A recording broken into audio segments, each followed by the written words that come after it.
विद्यार्थियों, कक्षा 9वीं के विषय भूमिति में आपका हार्दिक स्वागत है। लास्ट वीडियो में आपने कोण समद्विभाजक प्रमेय और उससे संबंधित प्रश्नों के हल आपने देखे थे। चलिए आगे चलते हैं। और एक प्रमेय है जो बहुत ही इम्पॉर्टेंट है। इस प्रमेय के आधार पर हमारा एक्सरसाइज 3.4 का जो क्वेश्चन नंबर 3 और 4 है वो हल होगा। देखिए, इसमें दिया हुआ है त्रिभुज की भुजाओं तथा कोणों में असमानता का गुणधर्म। विद्यार्थियों, बहुत ही ध्यानपूर्वक इसको समझना है कि त्रिभुज की भुजाओं तथा कोणों में असमानता, इसका गुणधर्म क्या है।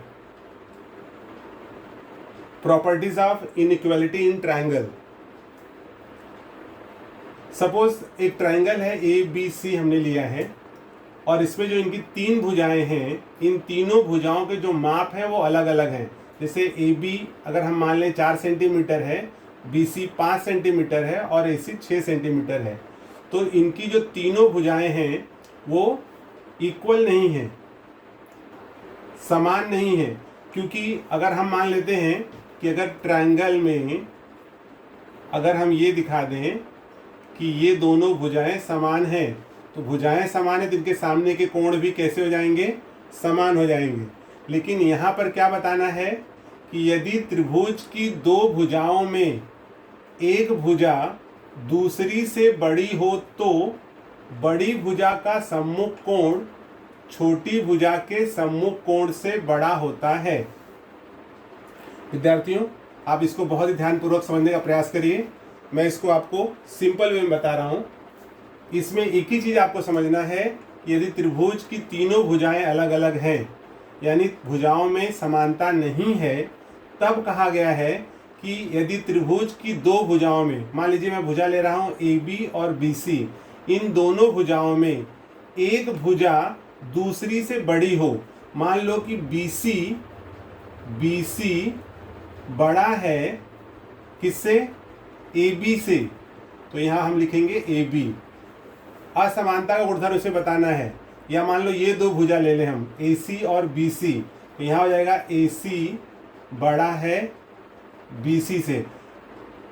विद्यार्थियों, इन तीनों में से कोई भी दो भुजा आप ले लो और कहा गया है कि दो भुजाओं में एक भुजा दूसरी वाली से बड़ी हो तो बड़ी भुजा का सम्मुख कोण, यदि हम मान लें कि पहला लेते हैं, मान लीजिए ये BC हमने लिया, BC यदि बड़ा है AB से तो BC बड़ी भुजा है। इस बड़ी भुजा के सामने का जो कोण अर्थात कोण A, तो यहाँ पर क्या हो जाएगा, हमें क्या मिलेगा, कोण A बड़ा होगा AB भुजा है, ये छोटी भुजा है, इसके सामने का कोण होगा C, तो यहाँ पर हम लिखेंगे कोण C। विद्यार्थियों, इसी को कहते हैं त्रिभुज की भुजाओं तथा कोणों में असमानता का गुणधर्म। यदि दिए गए त्रिभुज में दो भुजाओं में जो भुजा सबसे बड़ी होगी उसके सामने जो कोण होगा वो कोण सबसे बड़ा होगा, और जो भुजा सबसे छोटी होगी उसके सामने जो कोण होगा वो सबसे छोटा कोण होगा। वही इस प्रमेय में बताया गया है। फिर से मैं आपको एक बार बता दूं। चलिए इसको रफ कर देता हूं और फिर से आपको इस प्रमेय समझा दूं ताकि इस प्रमेय से आगे आप सवाल को आसानी से हल कर सकोगे। देखिए, इसमें कहा गया है कि जो भुजा AB है ये भुजा छोटी है किससे, भुजा BC से। तो अगर भुजा छोटी है दूसरे वाली भुजा से, तो भुजा AB के सामने जो कोण होगा, कोण कौन सा है AB के सामने, कोण, इसके सामने सीधे आओगे तो आपको C मिल रहा है, कोण C छोटा होगा BC के सामने क्या है, A, तो यहाँ आ जाएगा कोण A।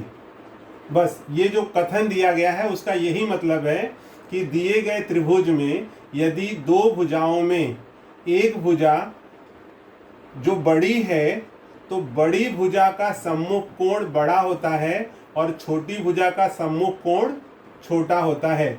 इस प्रमेय के आधार पर ही हम क्वेश्चन नंबर 3 को हल करेंगे। आइए देखते हैं प्रश्न क्या है। देखिए, प्रश्न में दिया है कि त्रिभुज PQR में, तो यहाँ हम बना लेते हैं त्रिभुज PQR। ये हमारा ट्रायंगल है, नाम देते हैं PQR, ठीक है। पी क्यू आर में पी क्यू दिया हुआ है 10 सेंटीमीटर, यहाँ आप दिखा दोगे 10 सेंटीमीटर। क्यू आर दिया हुआ है 12 सेंटीमीटर और पी आर दिया हुआ है 8 सेंटीमीटर। तो विद्यार्थियों जो दिया गया है उसके आधार पर हमने आकृति बना के लिख दिया है। अब इसमें पूछा है कि इस त्रिभुज के सबसे बड़े कोण तथा सबसे छोटे कोण को पहचानो और लिखो।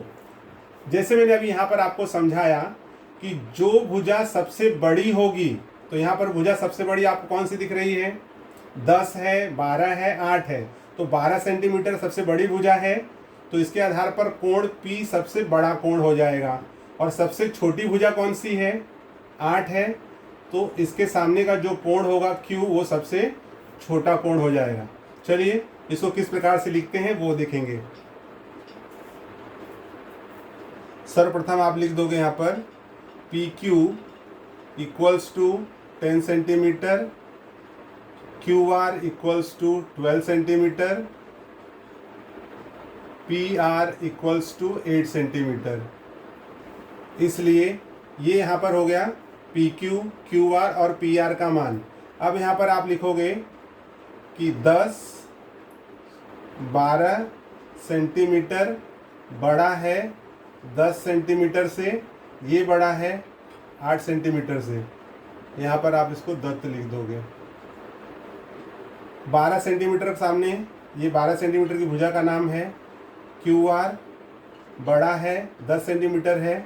पी क्यू बड़ा है, पी क्यू से बड़ा क्यू आर है और पी क्यू बड़ा है पी आर से। 8 का क्या हो जाएगा? P R. अब आप यहाँ देखोगे विद्यार्थियों क्यू आर, क्यू आर के सामने चूंकि कोण पूछा गया है तो आप यहाँ लिखोगे चूंकि बड़ी भुजा का सम्मुख कोण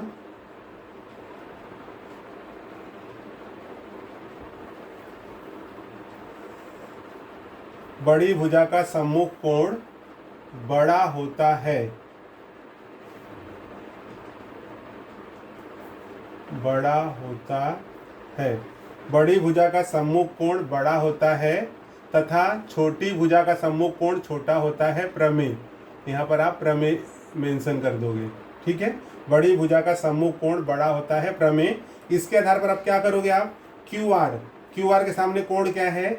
कोण P बड़ा हो जाएगा पी क्यू, पी क्यू के सामने कोण कौन सा R मिल रहा है? R, कोण R ये बड़ा हो जाएगा। अब पी आर के सामने क्या है? Q, यहाँ पर आप कोण Q। इसलिए अब आप बता सकते हो विद्यार्थियों कि सबसे बड़ा कोण कौन सा होगा। इसलिए सबसे बड़ा कोण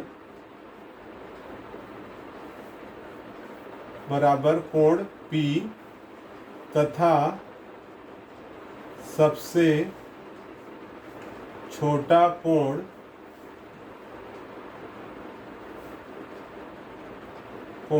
इक्वल्स टू कोण Q। तो इस प्रकार से विद्यार्थियों हम बता सकते हैं कि सबसे बड़ा और सबसे छोटा कोण कौन सा है, और इस प्रश्न का उत्तर हमें यहाँ पर प्राप्त होता है।